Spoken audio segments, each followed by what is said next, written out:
All right, we got a 2004 Cayenne twin turbo. They have a miniature lamps, and that is for one of the turning lights. That is right there. And so what I found best is, for me, I remove that, put it to the side, and then I put, if I didn't show it right, remove that, put it to the side, don't touch it. And then this here, I pulled it out. I gave you a little bit more reaching, and there's the bulb. It just pulls out. There's no turning, it just slides in and pulls out. And I'll be locking that in a little bit.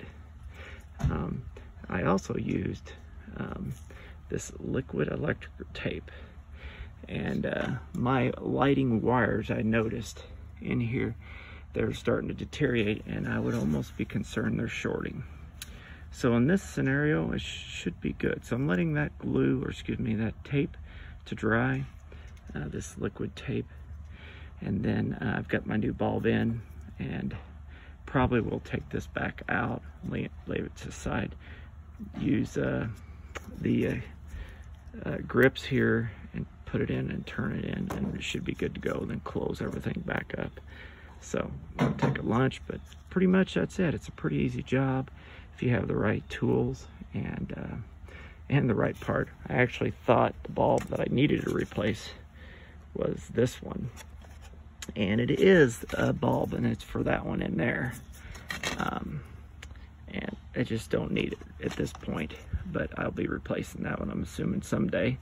So I'll just keep a hold of that one.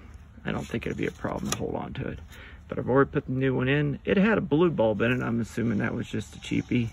I don't think Porsche probably put a blue one in, but it's just a turning bulb anyways. So that's it.